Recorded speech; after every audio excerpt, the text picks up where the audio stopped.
தொழுகையை பொறுத்தவரை இமாம் ஜமாத்தாக தொழுதால் எங்கு கடமையாகிவிடுமோ என்று பயந்த விஷயத்தை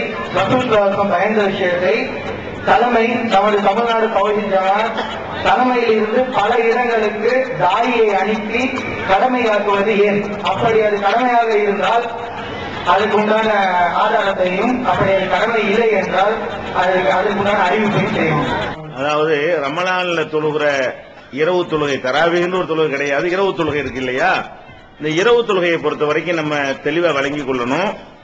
ரமலானுக்கு என்று ஒரு இரவு தொழுகை கிடையாது.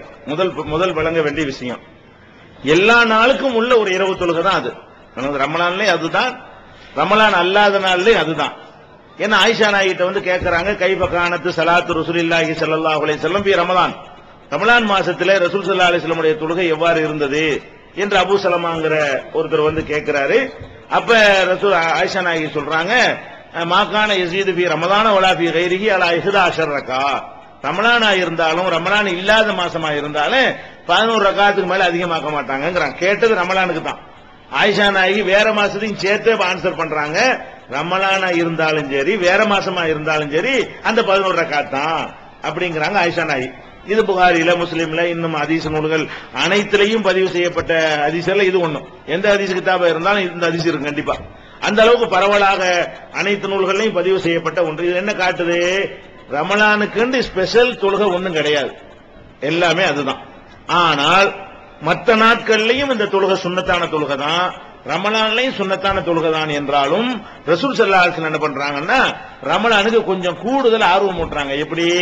மன் காம ரமலான ஈமானம் வஹ்திசாபன் குஃபிர லஹு மா தகத்தம் மின் தம்பிஹி, யார் ஒருத்தர் ரமலான்ல சிறப்பா நின்று வணங்குகிறாரோ, ஈமானோடவும் நன்மையை நாடியும் யார் செய்கிறாரோ அவருடைய முன்பாவம் மன்னிக்கப்படும். மற்ற 11 மாசத்திலும் இது தொழ வேண்டிய தொழுகையா இருந்தாலும் ரமலானில் சிறப்பாக தொழுவதற்கு நினைஞ்சிருக்கிறாங்க, ஒரு ஆர்வமும் ஊட்டி இருக்கிறாங்க. அந்த ரமலான்லயே கடைசி 10 நாள்ல இன்னும் கூடுதல் ஆர்வம் ஊட்டி இருக்கிறாங்க. எந்த ஆர்வம் ஊட்டி இருக்கிறாங்க? ரசூல் ஸல்லல்லாஹு அலைஹி வஸல்லம் அவங்களுடைய காலத்துல கடைசி 10 வந்துவிட்டால், ரமலானுடைய கடைசி 10 வந்துவிட்டால் அவங்க குடும்பத்தாரையெல்லாம் எழுப்பி விட்டு தொழுறே இல்லையான்னு கேட்பாங்களாம். கம்பல் பண்றது என்ன? ஐக்கல் அகலஹு, குடும்பத்தாரெல்லாம் எழுப்பி விடுவாங்க. எல்லா நாளுக்கும் உள்ள தொழுகையா இருந்தாலும் மீதி நாள்லாம் ஹதீஸ பாத்தீங்கன்னா ரசூலுல்லாஹ் தொழுவாங்க, மனைவி படுத்து கிடப்பாங்கன்னு வரும். மற்ற நாட்கள்லாம் இந்த இரவு தொழுகையை நீங்க பார்த்தீர்களே ஆனால் ரசூலுல்லாஹ் தொழுவாங்க, நான் குறுக்க படுத்து கிடப்பேன், விரல்னால குத்துவாங்க, நான் கவனிச்சுக்கிட்டு இருப்பேன், அப்படி எல்லாம் ஆயிஷா நாயகி சொல்றாங்க. நானும் ரசூலுல்லாஹ்வோட சேர்ந்து தொழுதேன் ஆயிஷா நாயகியோ வேற மனைவிமார்களோ சொல்லவே கிடையாது. ரசூலுல்லாஹ் மட்டும் எல்லா நாள்லயும் தொழுதாங்க.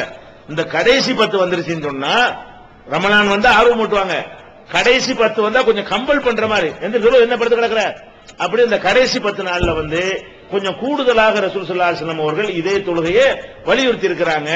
அப்ப எல்லா நாட்களிலும் அந்த தொழுகை என்று இருந்தாலும் ரமலானில் கொஞ்சம் ஆர்வம் ஊட்டப்பட்டு ரமலானுடைய கடைசி 10ல 21ல இருந்து 30 வரைக்கும் இன்னும் கொஞ்சம் ஆர்வமூட்டப்பட்ட ஒரு தொழுகை. ஃபர்ஸ்ட் இதை நீங்க வழங்கிக்கணும், கட்டாய கடமை எல்லாம் கிடையாது.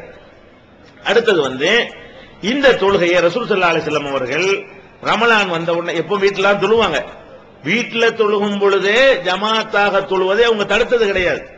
வீட்டுல அவங்க தொழுவாங்க, தொழுவும் போது இப்னு அப்பாஸ் பக்கத்தில் நின்றுக்குவாரு, தப்ப இடது பக்கமே நிப்பாரு, காலை பிடிச்சி முறுக்கி இந்த பக்கம் வலது பக்கம் நிப்பாட்டுவாங்க. அப்ப ரசூலுல்லாஹ் தனியா தொழுவதான் நினைச்சு போறாங்க, கூடவே யார் நின்று தொழுகிறா? இப்னு அப்பாஸ் சேர்ந்து தொழுகிறாரு.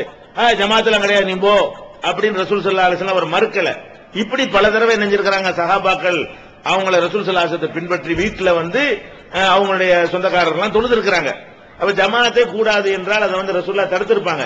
எதை அவங்க தடுக்கிறாங்கன்னு கேட்டா, 3 நாள் ரமலான்ல வர்றாங்க, 3 நாளைக்கு பள்ளிவாசல்ல வந்து தொழுவதை பார்த்துவிட்டு, பள்ளிவாசல்ல கூட அவங்க தொழுவல, அவங்க ரூமும் பள்ளிவாசல் ஒண்ணு, ரூம்ல தொழுவுறாங்க, அது மக்களுக்கெல்லாம் தெரிகிறது.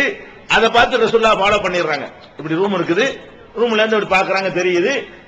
உயரம் கம்மியான ஒரு பாய் தான் போட்டிருந்தாங்க, அதனால இடுப்பு வரைக்கும் அவங்க நிக்கிறது எல்லாமே தெரியுது. உடனே ரசூல் ஸல்லல்லாஹு அலைஹி வஸல்லம் அவர்களை சஹாபாக்கள் நினைச்சாங்க, பின்பற்றி தொழுவ ஆரம்பிச்சிட்டாங்க. முதல் நாள். அடுத்த நாள் பள்ளிக்கே ரசூலுல்லாஹ் வந்தாங்க, அதை மக்கள் பின்பற்றி தொழுதாங்க. 3வது நாள் வரும்போது நினைஞ்சிட்டாங்கன்னு கேட்டா பயங்கரமான கூட்டம். 3வது நாளைக்கு பார்த்தா நினைஞ்சிருச்சு, ரமலான் தொழுகை மக்கள்லாம் நிறைய வர்றாங்களாம், அப்படி செய்தி பரவி சரியான கூட்டமாகி போச்சு பள்ளிவாசல்ல.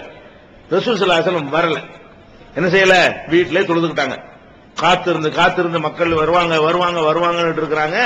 2 நாள் வந்த ரசூல் ஸல்லல்லாஹு அலைஹி வஸல்லம் 3வது நாள் என்ன செய்யல, வரவே இல்லை. எப்ப வர்றாங்கன்னா சுபுக்கு தான் வர்றாங்க, இரவு தொழுகைக்கு வரவே இல்லை. சுபு நேரத்தில் வந்தவன மக்கள்கிட்ட சொல்றாங்க, நீங்க எல்லாம் வெயிட் பண்ணது எனக்கு தெரியும், நீங்க எல்லாம் காத்திருந்தது தெரியும், நான் வருவேன் என்று எனக்காக நீங்கள் எதிர்பார்த்து இருந்தீர்கள், நான் ஏன் வரல என்று கேட்டா இது கடமையாக்கப்பட்டு விடுமோ என்று நான் அஞ்சுகிறேன். இந்த செஞ்சிட்டீங்க என்று சொன்னா உங்களுடைய ஆர்வத்தை பார்த்துட்டு இனிமே ரமலான்லையும் தொழுவது கட்டாய கடமை அப்படின்னு ஆகிவிட்டால் உம்மத்துக்கு சிரமமாயிரும். அதனால நீங்க ரொம்ப ஆர்வம் காட்டுறதை பார்த்துவிட்டு இது கட்டாய கடமையாக்கப்பட்டு விடுமோ என்று நான் பயப்படுகிறேன் அப்படின்னு சொல்றாங்க. அதுக்கப்புறம் அவங்க வரவே கிடையாது, அவங்க தொழுதுட்டு போயிட்டாங்க. சஹாபாக்கள் ஜமாத் நடத்தல. இதை வைத்துக் கொண்டு நம்ம என்ன செய்யறோம் கேட்ட, சில பேர் ஜமாத்து கிடையாது, 3 நாளைக்கு தான் ரசூலுல்லாஹ் தொழுது விட்டுட்டாங்கல்ல, நம்ம எப்படி கடமையாக்குறது அப்படின்ற மாதிரி ஒரு சந்தேகத்தை அவர் கேட்கிறார். கடமையாவது என்பது எப்ப ஆகும் என்று கேட்டால் ரசூலுல்லாஹ் காலத்தில் மட்டும்தான் ஆக முடியும். ரசூலுல்லாஹ் காலத்துக்கு பிறகு நீங்க எவ்வளவுதான் ஈடுபாடா ஒரு காரியத்தை செஞ்சாலும் கடமையாயிருமா? கடமையா சுன்னத்துல நல்ல ஈடுபாடா இருக்கிறாங்கன்னு கருத்து வருமே தவிர அதனால கடமைண்டு ஆகிறது. கடமைண்டு ஆகுறதா வகி வரக்கூடிய காலத்துல தான் ஒன்று கடமையாக முடியும். அப்ப ரசூல் ஸல்லல்லாஹு அலைஹி வஸல்லம் வாழ்ற காலத்துல அந்த மக்கள் ரொம்ப டெய்லி வர ஆரம்பிச்சு ரசூலுல்லாஹ் போய் டெய்லி தொழ ஆரம்பிச்சு அல்லாஹ் நினைஞ்சிட்டான், மக்கள்லாம் ரொம்ப ஆர்வமா வர்றாங்க, இதையும் கடமையாக்கி விடு அப்படின்னு அல்லாஹ் ஆக்கிட்டான்னு சொன்னா மக்களுக்கு சிரமமாயிரும் ரசூலுல்லாஹ் பயந்தாங்க. இப்ப கடமையாகுமா? இப்ப நீங்க எல்லாரும் சேர்ந்து ஜமாத்தா தொழுதா கூட இன்னும் சொல்ல போனா இத்தனை வருஷமா தொழுகிறாங்க, ஜமாத்தா கடமையாச்சா? இத்தனை வருஷமா ஜமாத்தா தொழுது கூட என்னதான் எல்லாரும் என்னதான் சொல்றாங்க, சுன்னத்து தான் சொல்லிட்டு இருக்காங்க, கடமை ஆகாது. ரசூலுல்லாஹ் காலத்துல இருந்தா தான் என்னவாக முடியும், கடமையாக முடியும். அப்ப ரசூல் ஸல்லல்லாஹு அலைஹி வஸல்லம் அவர்கள் ஒரு காரியத்தை தடுக்கிறாங்கன்னு வைங்க, பொதுவாக தடுத்தால் அதை ஒரு விதமா புரிஞ்சுக்கிறணும், ஒரு காரணத்தை சொல்லி தடுத்தால் அதை ஒரு விதமா புரிஞ்சுக்கிறணும். இது அடிப்படையான விஷயம். ரசூல் ஸல்லல்லாஹு அலைஹி வஸல்லம் அவர்கள் ஒரு விஷயத்தை மொட்டையா தடுத்தாங்கன்னா நம்மளும் மொட்டையா தடுத்துக்கிறணும். ரசூல் ஸல்லல்லாஹு அலைஹி வஸல்லம் ஒரு காரணத்தை கூறி தடுத்தார்களே, ஆனால் அந்த காரணம் இருந்தா தான் நம்ம தடுத்துக்கிறணும். அந்த காட்டி நம்ம செய்வது என்ன இல்ல, தப்பு இல்ல.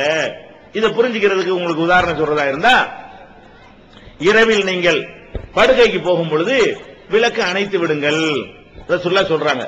இரவுல படுக்கும் போது விளக்குகளை என்ன செஞ்சிருங்க, அணைத்து விடுங்கள். இந்த வார்த்தை எதையெல்லாம் குறிக்கும்? மண்ணெண்ணெய் விளக்க குறிக்கும், விளங்குதா? விளக்கெண்ணெய் ஊத்தி எரிக்கிற விளக்க குறிக்கும். இந்த மாதிரி மின்சாரத்துல இயங்கக்கூடிய விளக்குகளா இருந்தா கூட அதையும் தான் குறிக்கும், அது விளக்கு தானே. விளக்கை அணைத்து விடுங்கள், அப்படி இரவுல படுக்கும் போது விளக்கு பத்திட்டு என்ன செய்யாதீங்க, படுக்காதீங்க ரசூலுல்லாஹ் சொன்னாங்க. இதை மொட்டையா சொல்லியிருந்தாங்கன்னு வைங்க, இப்ப கூட நம்ம என்ன சட்டம் எடுக்கணும், அதுல இருந்து நைட்ல படுக்கும்போது இரவுலாம் இருட்டெல்லாம் தூங்கணும்னு சட்டம் வந்துடும். படுக்கும்போது விளக்கு அணையுங்கள் மட்டும் ரசூலுல்லாஹ் சொல்லி இருந்தால் அதுல என்ன சட்டம் வரும், இருட்டுல தான் நம்ம தூங்க வேண்டும் அப்படிங்கிற சட்டம் வந்துடும். ஆனா ரசூல் ஸல்லல்லாஹு அலைஹி வஸல்லம் அவர்கள் படுக்கும்போது விளக்கு அணைத்திருங்கள் சொல்லிட்டு ஒரு காரணத்தையும் சேர்த்து சொல்றாங்க, சும்மா சொல்லல, மொட்டையா சொல்லல. படுக்கும்போது விளக்கு அணைத்து விடுங்கள், அப்படி அணைக்காவிட்டால் எலிகள் அந்த திரியை இழுத்து சென்று குடிசையை பத்தி விட்டுரும், வீட்டை கொளுத்தி விட்டுரும் அப்படிங்கிறாங்க. அப்ப இந்த விளக்கு அணைக்க சொன்னதுக்கு எதுக்கு இல்ல, வெளிச்சத்துக்காக இல்லை, நெருப்புக்காகத்தான். விளக்கை அணைக்க சொன்னார்களே, அது வெளிச்சத்துக்கு அணைக்க சொன்னதா இருந்தா சும்மா அணைச்சிருங்கன்னு இருப்பாங்க. ஆனா ரசூலுல்லாஹ் அணைக்க சொன்னாங்க. ஆனா என்ன காரணம் சொன்னாங்க, எலி இருக்குல்ல, அது விளக்கெண்ணெய் ஊத்தி எரிச்சாங்கன்னா விளக்கெண்ணெய் ருசிக்காக அது வரும், அது திங்கிறதுக்காக வரும். அந்த திரியை பிடிச்சி கடிச்சுக்கிட்டே போயிடும், முன்ன முனையில் நெருப்பு இருக்கும். அப்படி இப்படி போனிச்சுன்னு வைங்க, ஊடே எரிஞ்சு ஒரு ஆள் மூத்தா கூட போயிட்டாரு ரசூலுல்லாஹ்வுடைய காலத்துல. இந்த மாதிரி ஒரு ஊடு எரிஞ்சு வீட்டுக்குள்ள இருந்தாலும் ஆள் காலி ஆயிட்டாரு. அப்பதான் ரசூல் ஸல்லல்லாஹு அலைஹி வஸல்லம் சொன்னாங்க, நீங்க விளக்கு அணைச்சிருங்க, ஏனென்று கேட்டால் எலிகள் வீட்டை கொளுத்தி விட்டுரும். இப்ப நம்ம விளங்குது, எலிகள் கொளுத்துற மாதிரி ஃபயர் இருக்குமே அதுதான் அணைக்கப்பட வேண்டியதை தவிர இந்த பல்பை எலி டீப் லைட் இழுத்துட்டு போய் எரிச்சு விட்டுருமா, இல்ல நைட் லாம் போட்டா அது எரிச்சிருமா? அப்ப விளக்கை அணைத்து விடுங்கிறத நம்ம மீறினது ஆகாது. நம்ம நைட் லாம் போட்டுக்கொண்டோ அல்லது 10,000 வாட்ஸ் பல்பு வெளிச்சத்திலே நம்ம தூங்கினா நம்ம ஹதீஸை மீறினது ஆகுமா? ஆகாதீங்க. விளக்கு அணைக்கிறதுக்கு மொட்டையா அணைக்க சொல்லல, ஒரு காரணத்தோடு அணைக்க சொன்னாங்க, சும்மா அணைக்க சொல்லல. உங்களை இன்ன காரணத்துக்காக அணைங்கன்னு சொன்னாங்க. இந்த காரணம் இதுக்கு பொருந்தாது. எதுக்கு பொருந்தாது? நம்ம நவீன காலத்தில் பயன்படுத்தக்கூடிய இந்த விளக்குகளுக்கு இது பொருந்தாது. பெட்ரோமாக்ஸ் லைட்டு கூட பொருந்தாது. மின்சாரத்தை விடுங்க, பெட்ரோமாக்ஸ் அடிப்பாங்க, பொம்படிச்சு அடிப்பாங்களே, கிட்ட எலி போனா செத்து போயிடும், அவ்வளவு சூடா இருக்கும். அது இழுத்துட்டு போகும். இடத்தை இழுத்துட்டு போறது என்ன இருக்குது? பெட்ரோமாக்ஸ் லைட்டு கூட என்ன செய்யாது, இந்த ஹதீஸ் கட்டுப்படுத்தாது. அப்ப நம்ம என்ன விளங்கிறோம்? இந்த இரவு தொழுகைக்கு ரசூலுல்லாஹ் என்ன சொன்னாங்கன்னு கேட்டா, சும்மா ஜமாத்து தொழுவாதீங்கன்னா தவிர்த்துட்டான். ஓடு யாரும் என்ன பண்ணக்கூடாது அப்படின்னு 3 நாள் விரட்டி இருந்தாங்கன்னு வைங்க. அதை எப்படி புரிஞ்சுக்கிறேன்னு, ஜமாத்தா தொழுதா தப்புன்னு புரிஞ்சுக்கணும். ஒரு காரணம் சொல்லாம இன்னுமே பள்ளியாசல் வந்தா நடக்கிறது வேற, இந்த மாதிரி இரவு தொழுகை ஜமாத்தை நடத்தக்கூடாது அப்படின்னு சொன்னார்களே, ஆனால் நம்ம நடத்தக்கூடாது. ஆனா அவங்க அந்த 3 நாள் வந்துட்டு மத்த நாள் வராம இருந்தாங்களே, அதுக்கு ஒரு காரணத்தை சொன்னார்களா இல்லையா? என்ன காரணம் சொன்னாங்க? கடமையாக்கப்பட்டு விடும். இவங்களா கடமையாக்குறது இல்ல, அல்லாஹ்விடம் இருந்து கடமையாக்கப்பட்டு விடும் என்று நான் பயப்படுறேன். இப்ப கடமையாக்கப்படுமா? அந்த பயம் ரசூலுல்லாஹ் காலத்தோடு முடிஞ்சு விட்டது.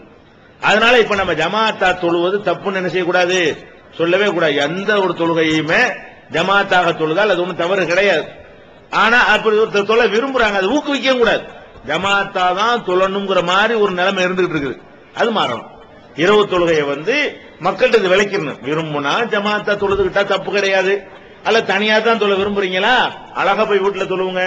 இன்னும் சொல்ல போனா ரசூல் ஸல்லல்லாஹு அலைஹி வஸல்லம் என்ன சொன்னாங்கன்னா, கடமையான தொழுகைகளை தவிர மற்ற தொழுகைகளை ஒரு மனிதன் வீட்டில் தொழுவதுதான் சிறப்பு. பொதுவாக நம்ம முன் சுன்னத்து பின் சுன்னத்து இங்கே தொழுது போடுறீங்க. ஆனா சிறந்த முறை என்ன தெரியுமா? ஃபர்ல தவிர மற்ற எல்லாத்தையுமே வீட்டுல தொழுவதுதான் சிறப்பு என்று ரசூல் ஸல்லல்லாஹு அலைஹி வஸல்லம் செய்றாங்க, சொல்றாங்க. அதாவது ஸலாத்துல் மர்இ ஃபீ பைத்திஹி அஃதலுங்கறாங்க. வீட்டுல ஒரு மனுஷன் தொழுவதுதான் சிறந்தது, இல்லல் மக்தூபா, கடமையான தொழுகையை தவிர. இந்த முன் சுன்னத்து பின் சுன்னத்து கூட எங்கதான் நீங்க தொழுவணும், சிறப்பு வீட்டுல தொழுவணும். வீட்டிலேயே ஒழு செஞ்சு விட்டு, வீட்டிலேயே முன் சுன்னத்து தொழுது விட்டு, பள்ளிக்கு தொழுதன வேகமா வீட்டுக்கு போய் அதை அதான் சிறந்த முறை. ஆனா இது தப்பு ஒண்ணு கிடையாது, சிறப்புக்கு மாற்றமா இருக்கே தவிர தப்பு கிடையாது. ஏன் அப்படி நம்ம வீட்டுல தொழுவணுங்கிறது இங்க தொழுவுறோம்னு கேட்டா, நம்ம காலத்துல வீட்டுக்கு போனா எல்லாம் மறந்து போயிடும். உங்களுக்குள்ள தொழுதாத்தான் அது முடியுமே தவிர, வீட்டுக்கு போனா டிவிக்கு முன்னாடி எல்லாம் உட்காந்துருப்பாங்க, நம்மளும் போய் உட்காந்துக்கிறோம். முடிஞ்சு போச்சா கதை, சொல்லுவோமா? இல்லாம போறதுக்கு சிறப்பு தானே இழக்கிறோம், சுண்ணத்தை இழந்துடல. இல்ல சிறப்பு போனாலும் போயிட்டு போகுது, நம்ம இங்கே தொழுகிறோம். என்ன யாரு இதுக்கு சரியா வரேன்? யாரு வீட்டுக்கு போனாலும் இது யாவமா வச்சிருந்து கரெக்டா தொழுதுருவாரோ அவர் தான் வீட்டுல தொழுகிற சிறப்பு. சிறப்புங்கிறத காரணம் காட்டி இதை நாங்க தொழுவ மாட்டேன் அப்படின்னு சொல்லிட்டு ஊர் சுத்திட்டு இருந்தா அவருக்கு இங்கே தொழுவது சிறப்புங்களா? அப்படி இருக்கா இல்லையா? அதனால இரவு தொழுகை என்பதை நீங்க வீட்டுல தொழுவதுதான் சிறப்புங்கிறது நல்லா விளங்கி கொள்ள வேண்டும். அதே நேரத்தில் இவர் சொல்லக்கூடிய ஒரு கேள்விக்கு ஒரு அம்சம் என்னன்னு கேட்டா, இப்படி விளக்குறது இல்ல. அதாவது மக்களுக்கு என்ன செய்யணும், கட்டாமலாம் கிடையாதுப்பா, நீ விரும்பினா இங்க தொழுதுக்க, வீட்டுல தொழுவதுதான் சிறந்தது என்கிற அடிப்படையில் உள்ளதை சேர்த்து சொல்லி இருந்தால் இந்த கேள்வி வராது. இதுதான் கட்டாயங்கிற மாதிரி உண்டாக்கிட கூடாது. இப்படிதான் செஞ்சு ஆகணும், இதை விட்டா இன்னொரு முறை இல்ல என்கிற மாதிரியான ஒரு தோற்றம் உண்டானால் மற்ற பிதஅத்துக்கு மாதிரி இது ஒரு பிதஅத்தா நம்மள்ட்ட என்ன நிலைச்சு போயிடும். யாரு வீடுகள்ல போய் இரவு தொழுகை நல்லா கரெக்டா நிதானமா முகஸ்துதி இல்லாம தொழ முடியும் நினைக்கிறீங்களோ அவங்க வீட்டுல போய் தொழுவுங்க, சிறப்பு. யாரு போனாலும் மொத்தமா போயிடும், போனா தூங்கத்தான் செய்வோம், அதுக்கு இதுல தொழுது போயிருவோம், தூங்கத்தான் செய்வோம்னு சொன்னா ஊர்பலாதான் பேசிட்டு இருப்போம். அல்ல வீட்டுல நம்ம வீட்டுக்கு போறோம், நம்ம மாதிரி வீட்டுல தீன்ல உள்ளவங்களா இருக்க மாட்டாங்க, நம்ம போன வேணும் டிவி செத்த கூட்டி வச்சுட்டாங்கன்னு வைங்க, தொழ முடியுமா நமக்கு? அப்படி எத்தனை வீடுகள் இருக்கத்தான் செய்யுது. எத்தனை வீடுகள்ல சைத்தான்களை வீட்டுக்குள்ள வச்சுக்கலாம் இருக்கத்தான் செய்யறோம். அந்த மாதிரி வீடுகளா இருந்தா அவங்க என்ன செய்யக்கூடாது, தொழுகையை விட்டுறாம இருக்கிறதுக்காக வெட்டிங்க தொழுது போனா தப்பு இல்லை. அப்படிப்பட்டவங்களுக்கு ஏற்பாடு செய்யலாம்.